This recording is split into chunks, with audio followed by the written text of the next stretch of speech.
About a month ago, a famous man-hating YouTuber had a mental breakdown. She is on the left, and she's admitted that she's sad and alone. But lately I've only been having dreams about falling in love. It's actually quite heartbreaking because I wake up sad and alone and wishing that there was someone next to me. Anyways. The point of this video is that feminism, through the resentment of the left, ruins lives. It breaks and totally destroys the minds of women through resentment and a war on coherence and category, which I will explain in depth. If I were to give any advice to Kennedy, given the place she's in and her place in life, I would say, let go of your resentment towards men, masculine structures, and the coherent aspects of society which remind you the world is objective. You are young, you are rich, you are in the best part of your life where you will have the most amount of ability to construct the life that will make you happy with a man and with a family that you will ever have, because your youth is now. I watched this morning, by the way. I'm the gem at the top that nobody can reach. Countless old, jaded, resentful, bitter women in their late 30s are living destroyed lives with no way back because they rejected truth, society, masculinity, and accountability because they took the same path you are on at the end of the line.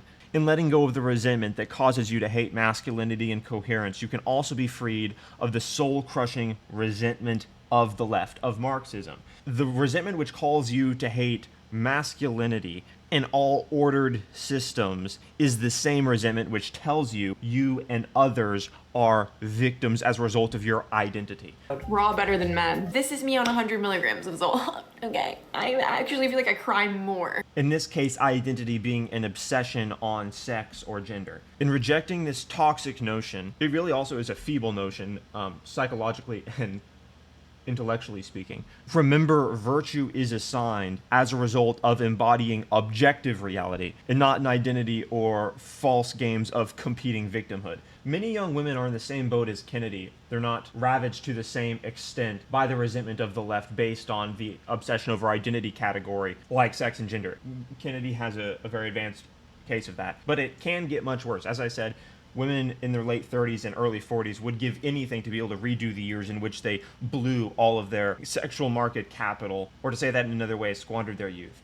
The idea that, first of all, family, a man being with a woman, constructing a happy life therein, is oppression, is a Marxist idea, because Marxism, an ideology of resentment derived about 200 years ago by the left, declares war on all objective category and calling objective category oppression. But this is false. Objective category is not oppression. Saying that you would construct a family and be happy, let's say having children, which would also ameliorate tremendous amounts of anxiety, which I'll get to in a moment. The idea that that would be giving into something that is taking something away from you is toxic and wrong. Actually, that itself is all of the toxicness and the wrongness. It is resentment towards objective reality, resentment towards coherence itself, which is the reason why so many of these young women find themselves resenting masculinity, because masculinity, if you were to define it accurately, is a synthesized apparatus for embodying objective reality. This is the reason why women are sometimes triggered by displays of masculinity or even embodiments of it, such as Andrew Tate or other impressive, competent men. They're repulsed merely by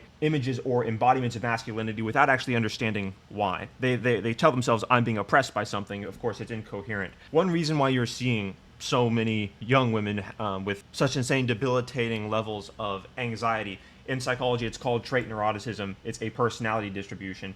Because this is me on 100 milligrams of Zoloft. Okay, I actually feel like I cry more. Kennedy's obviously very high in trait neuroticism, and there have been women like her since the beginning of time, but only recently have we demonized the functional answers to it, which are not antidepressants. The solution to it is not demonizing objective reality, as well as having a man in her life, because women who are with men experience lower levels of general anxiety. The most anxious, depressed group of the population is single, old, childless women who live by themselves. This is simply the data, this is simply the truth. And I know there will be women listening to this who are too far gone, ravaged by resentment and resenting even reality as I speak it now to understand what I'm saying. But if you are young and don't want to end up like Kennedy or like women who have run out of time, you should understand that the left is playing a trick on you. It's deceiving you because it, in alignment with a very old ideology called Marxism, resents truth and resents all forms of coherence, aka all forms of existence that make a person happy. The demonization of the family is just the tip of the iceberg, and the demonization of masculinity is emblematic of a lot more. But it's also the alignment to anti-truth in any category you could define truth. You see this in the voting patterns of women, where you see, if you were to ask them very simple logic-based questions, if they're on the left possessed by the resentment of Marxism, their answers are almost seemingly deliberately anti-logical. An example of this is repeated opportunities to vote for law and order, putting criminals in jail for violent offenses in New York, San Francisco, other liberal cities, when repeatedly, over and over again, the population that is most affected by violent criminals and being assaulted, considering that women are the weaker sex, do not vote for law and order because putting criminals in jail is too oppressive. It's too, again, giving into objective reality, giving into justice. And so they vote in droves repeatedly every single election to keep themselves unsafe, because to do otherwise would be to give into some whatever the lie, the patriarchy, capitalism, whatever the lie of Marxism may be in their head. Something that's rather interesting is that this video, when I first watched it a month ago, had the comments on, and most of the comments were saying things like, Kennedy, you don't have a reason to be depressed. You should go to college. Or Kennedy, you're rich. You should really find a way to take initiative here, self-actualize, view yourself as an individual. The reason why she turned off comments is not just because she couldn't handle the individual criticisms of what most people viewed as ridiculous. Really what she was upset with, though, is that people were not buying in blindly to the world which she believes is constructed around her. When you believe that objective reality is oppression, you have to believe that reality is constructed around you, in your image, rather than it being exterior and comprehensible. Again, this is the reason why women need men in their lives, because a man would help balance this insanity out. And most women are attracted to men for this reason, because most women experience a more mild degree of this, where they have a difficulty interfacing with the objective, coherent aspects of reality, just as men struggle with integrating with the more emotional, interpersonal sides of reality. But this is gripping millions of young women. And after the election, I think it's a good time. It's an opportunity more than anything else for women to heal and look at themselves and realize, wait a second, running down the clock is doing nothing but hurting me, meaning wasting the best years of their lives, believing that the masculine patriarchy is oppressing them or something. I can tell you, men, we don't think about oppressing you at all. It just never crosses our mind. It's a completely made-up, fictitious idea. The only oppression that you're experiencing is as a result of denying objective reality and viewing coherent systems as oppression. Throughout the video, she kind of documents how she bumbles from day to day with no congruent existence. Each day is kind of an entirely new struggle because there is no underlying coherent pathway. One minute she's smiling and laughing, the next she's basically crying. So they dropped me off and it just worked perfectly, and I've still obviously been emotional about it, but that's what happens when you live with your older sister for a month and then you have to not live with her. Like, we just genuinely had so much fun, and we had movie nights, and I would cook for them. This is normal for me, okay?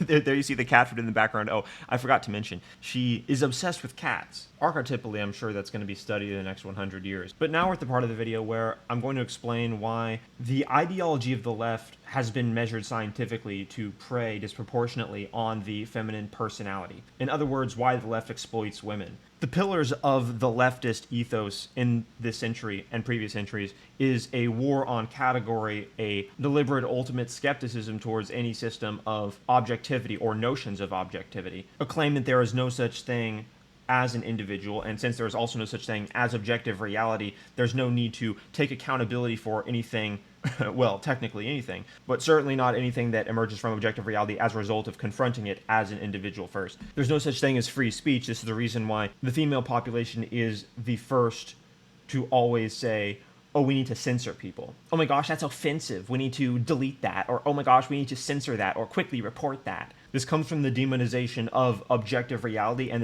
and I mean that technically, conceptually, the demonization of objective reality, claiming that it doesn't exist, and then also the demonization of the individual, saying that the individual doesn't exist. It doesn't exist. If those two things don't exist, then there's no necessity or responsibility to engage with reality using free speech being the mechanism for progress if you have to be an individual and if you have to live in objective reality. So I can have a discussion with you, my ideas are imperfect, your ideas are imperfect, but by engaging in dialogue, we construct an understanding that is better than what we started with. If you don't believe that objective reality exists and you don't believe that individuals exist, there is no need or possibility to engage in that mechanism of dialogue or free speech. So the demonization of free speech that we're seeing, especially in the last 5 years from the left, is coming from a psychopathic disorder predominantly birthed from the female psyche. That being exploited by the leftist ideology, which again has these underlying presuppositions which are very toxic and antithetical to human life. Another insistence from that left-wing ideology called Marxism is that on top of objective reality not existing, the only thing that mediates relationships between people is power disparities. There's nothing else besides power. And so if somebody disagrees with somebody else, which is really just oppression because objective truth doesn't exist, because objective reality doesn't exist. But if somebody disagrees with someone else, what they're really doing is oppressing them because there is a power dichotomy. So if you are extremely on the left, you would look at what I'm doing right now by disagreeing and explaining what Kennedy Walsh is doing and me pointing out why it's wrong and suboptimal as oppression because you don't think there is an objective answer to reality on any level of analysis. When of course what I'm doing is engaging in sophisticated analysis, explaining the nature of reality using logic, reason, rationality, and a whole host of other mechanisms besides power disparities. As a matter of fact, there's basically no power system that has been constructed between me and Kennedy Walsh. We're both on YouTube. I don't know her and she doesn't know me. But the assumption that there is only power differentials between people and that's the only thing that mediates relationships, which of course is completely absurd if you study psychology or any other social science. Relationships built on power actually tend to be very unstable. The left-wing ideology also insists that to be a recipient of those power disparities, being a victim, means that you are a good person. And so it keeps the person trapped in a loop of searching and finding victimhood in this false vision of there only being power disparities. And as soon as they can find or identify what they think is a victimized aspect of their identity, then they can claim to be a good person. And so rather than ever escaping this cycle of obviously keeping yourself miserable, most women infected by this just tend to stay miserable because the answer to their condition has already been demonized.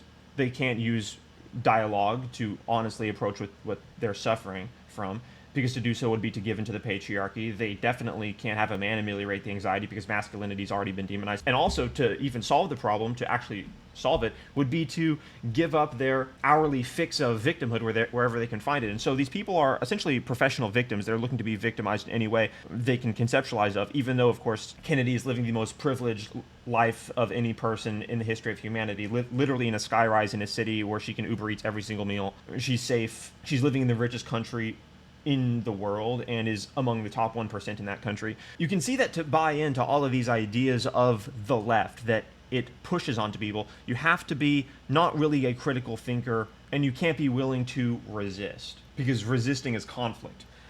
Proclivity to engage in conflict is actually a personality trait that is scientifically measurable. It's called trait agreeability. Men on average are 11 points lower in trait agreeability than women are. So this means that if you were to take 1,000 men and 1,000 women and pick a man at random, he would be most likely 11 points, meaning 11%, more likely to engage in conflict. This is the reason why the left preys on women disproportionately. And it's also the reason why men my age, slightly younger, and a few years older are overwhelmingly to the right now, because we are rejecting the insanity that's being peddled from the left surrounding victimhood doctrine, power disparities, the idea that masculinity is oppressive, etc. You may have seen studies citing that most men out of high school are now on the right. We even saw in the swing states a couple of counties being decided by young voters voting for the right at record levels that had never been seen before. So this is why Marxism, the ideology of the left, preys disproportionately on women. It's the trait agreeableness aspect of personality, which again we can scientifically measure. I've measured my trait agreeability index and I am 0th, meaning that if you were to find 1,000 people, I would be more disagreeable than all of them.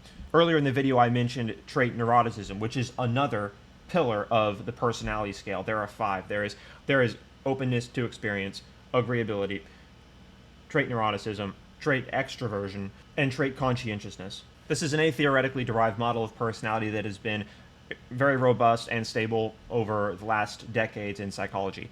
So when I see this video of Kennedy, which I got recommended randomly, although I have watched some of their family's videos where she appears in over the years, I'm able to immediately identify, okay, she's high in trait neuroticism. She's probably rather low in conscientiousness, given how difficult it is for her to construct habits, which, by the way, make you even more anxious if you can't construct habits. But then the demonization of objective reality and masculinity is a very pernicious and relatively new psychopathic, you can think of it as a mind virus, which is gripping many, many young women. It's telling them that you can be a hero, you can find virtue and identity and status in claiming to be oppressed, when you're not oppressed. Any oppression that you're experiencing is as a result of believing that you're oppressed, actually, not as a result of coming into contact with objective reality or men or reality or logic.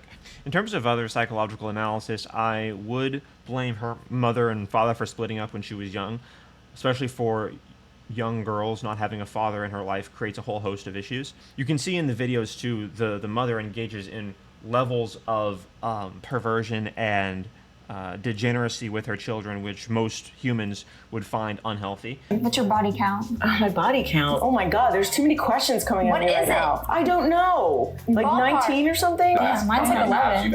Damn. You're a slut. And that being normalized around a young girl is damaging for sure. Some of the displays of degeneracy with which they openly and willfully put on camera, any father figure present in their lives would not tolerate. Being a hoe is fun. I'm already a hoe. Not even close, not even 2%, not even 1%. It's funny how in this part of the video she admits that the best part of her life is doing something nurturing and feminine. That should be an indicator that that's on the right path of things and shouldn't be demonized. Or when she says she enjoys cooking, all of a sudden discovering something that every woman has pretty much enjoyed since the beginning of time, but is recently rejected because, oh my gosh, that's literally giving into the patriarchy, sister. How dare you want to cook? Jesse, I would cook dinner almost every night, bake a lot, and it just kind of made me realize how much joy cooking and baking truly brings me. So I've been actually doing that. The best parts of her life will be found in feminine things, which of course involve not demonizing masculine things, because masculinity is the complement to femininity, and femininity is a complement to masculinity. In conclusion, I would say women don't have to be lost. They don't have to be anxious and resentful of any form of objective coherence or reality or masculinity. And that the way to overcome this is by rejecting the programming of the left at the root. Whenever you see someone or hear someone telling you something, or you view something on the news or wherever you get your information, think to yourself, is this person trying to convince me to view the world in terms of power dichotomies and that someone's oppressed? If someone's oppressed in the narrative, it means the narrative is insufficient, because in the real world, there's 30 other things going on all the time besides someone being oppressed. If the message you're hearing is demonizing merit, or capitalism, or masculinity, you know that the narrative is tainted, and that they're trying to slip you a deal under the table of, if you just agree with us, we'll call you a good person, but you have to be resentful all the time and believe that you're oppressed, which is a horrible existence. And it's also an objectively false one, which to me is the most important thing, knowing what is objectively true and false. So whether or not Kennedy Walsh fixes her life is only one data point. What's much more important is that women en masse have the opportunity to choose what type of life they want to have, because you can't go back in time. You can't wind back the clock. So if you guys enjoy this type of analysis, I do political and psychological analysis of culture, sometimes philosophical, actually quite often philosophical analysis of culture. You can check out my channel, my other videos, and if you enjoy this, be sure to subscribe to the channel. Thanks for watching.